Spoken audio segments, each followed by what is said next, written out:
It is time for my monthly reading wrap up for March. I got pretty sick towards the end of March, so I only had 4 reads. I did accomplish my goal though of having at least 2 books on my TBR, books I've had on my physical TBR for just a long time and haven't gotten to. Good thing though, I'm already off to a better start this month, so it'll be a little bit more extensive next time. But this is really good for me, especially for my first full month of reading back since I quit reading last year in March. 2 books I've had on my bookshelves for just way too long that I wanted to get through. A Good Love was one of them. I had a really big Coho obsession last year, and then once March hit and I got pregnant and all that, I just kind of fell off reading, so I didn't get around to Ugly Love. But I do have to say, Miles is my new favorite boyfriend in any of my Coho books that I have read. This book was about Miles and Tate. They are getting together just because of him being her brother's best friend. So this is a brother's best friend trope, also a slow burn romance, but also like friends with benefits, because I guess it really wasn't a slow burn, but it was because they had to have real feelings come in at some point. Obviously, we all know that was not going to work out, but it was very, very, very addicting to keep reading and just seeing how the feelings were going on between the both of them. This was a dual perspective, which I love. So you got like Tate's tea and Miles' tea, and I was honestly more interested in him and his POV and his like whole story, which I think is purposeful because in the background of like their romance unfolding, all of that, you're trying to figure out why he has those 2 rules of don't expect the future and don't ask about the past. In Miles's dual POV, he also has a dual timeline where you get like his side of what he's seeing currently as he's falling for Tate, but also you find out why he's kind of closed off to relationships when it starts from his teenage years and his first love, and then you see why he is the way he is. And at the end, there's a plot twist that just ties everything together, and you're like, wow, this poor guy. And I was not expecting it at all. I fell in love. I couldn't stop reading this. I read this when we were on our family trip this year, because Ryan and I have been trying to like get out and about around Colorado together, and I just, oh, it was perfect. The only thing that I didn't like about this book was Tate's brother's character. I thought he was really overbearing and just really annoying. Like, they're all in their early to mid 20s. Like, it's like we're 15, 16 and your best friend is falling for your sister. Like, he was just way too protective, and it just felt kind of adolescent and like, ugh, it was an ick, honestly. So I did have a hard time reading, at least like whenever he came around, but luckily he wasn't in a lot of the book. But it was enough for me to still be like, when is this over, you know? Everybody's rating scale is differently. They rate things based off of different attributes they like about books. However, I did give this a 5 stars because when this was over, I was very sad. Like, I was like, how do I even go on reading again after this? It kind of put me in a minor book slump, honestly. So I rate that a 5 stars just based off of that. If I get so attached to the story and the characters that I just don't ever want to read again because I don't have any more to read from that specific book, yeah. Another one that was sitting on my shelves for way too long was A Good Girl's Guide to Murder.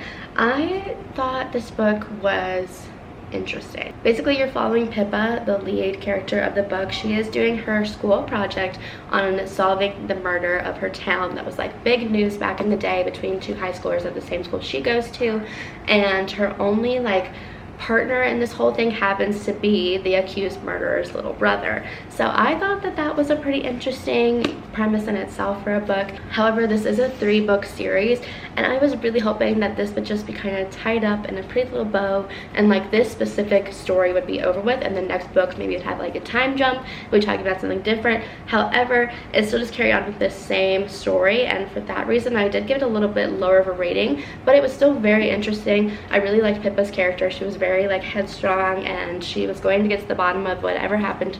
I also enjoyed following along into like the lives of Andy Bell, which was the girl who was murdered, and Sal Singh, which was the accused murderer. They were dating at the time, and I did have a really good time figuring out between their friends and just how everyone's alibis fit together, and how exactly Sal came to be the obvious choice of the murderer for this book. Sal ended up losing his own life, so he's not there to give Pippa any insight of his own, is really just trying to take the word of everyone else who was around during that time. And it was really fun watching like her and his little brother also have like this little subplot romance, if you might say, go on. There was definitely something happening there, and I really liked that too, because because he was it definitely seemed like at the beginning of the book he was not like having anything to do with it. The townspeople, everyone kind of looked at them weird because of what happened with his older brother. So when him and Pippa got together to like get to the bottom of what really happened with his brother, and seeing them like actually have feelings for each other, and her seeing like the human behind like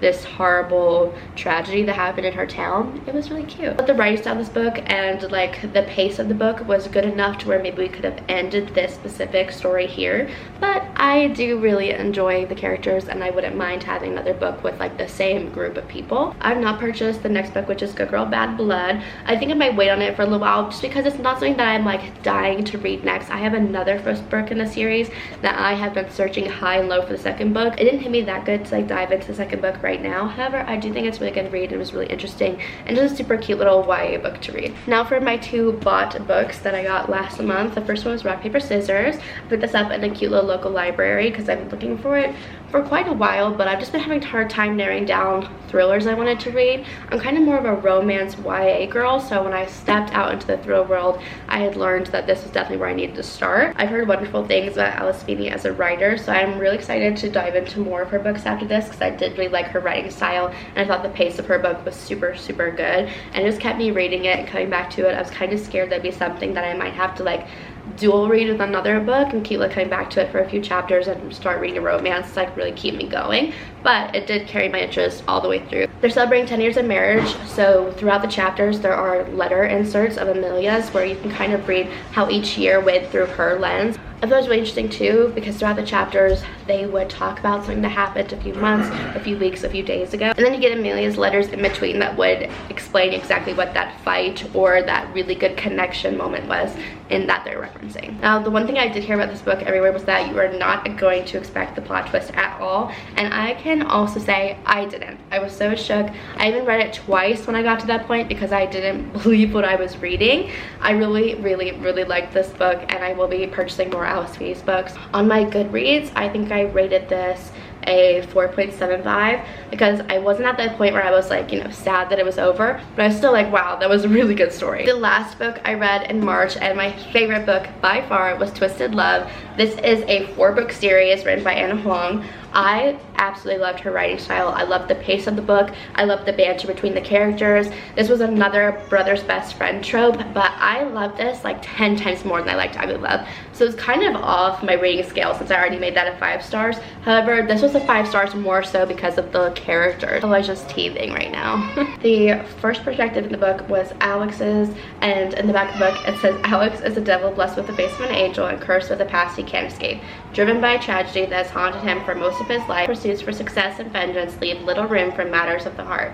But when he's forced to look after his best friend's sister, he starts to feel something in his chest, a crack, a melt, a fire that could end his world as he knew it. I'm a really big sucker for the guy's kind of grumpy around everyone else but loves you trope. I know that is kind of typical, but she did so well with Alex. I could not put this book down. I was eating it up. I absolutely loved them and their banter and just how their relationship was just really fiery from the start.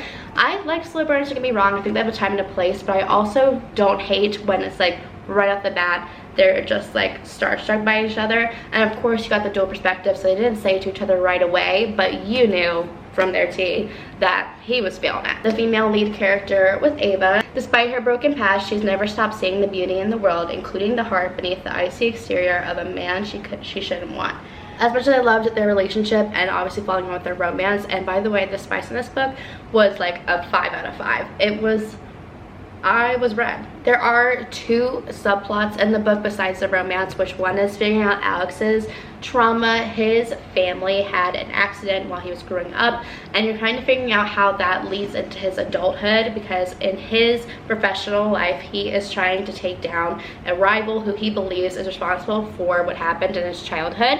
And so you're trying to follow along and trying to figure out who exactly it is that he's going after, because it is someone that you know. And in Ava's subplot, obviously you're trying to figure out that childhood trauma that she keeps referencing. She has really bad night terrors about it, and slowly but surely you also figure out with her who was responsible for that. Her mother passed away, but she was also attacked, so it's trying to figure out who is the real culprit of that situation, because obviously her mother was blamed for her being attacked and then her own death being kind of like the cover-up so she doesn't have to face the consequences for what happened to Ava as a child.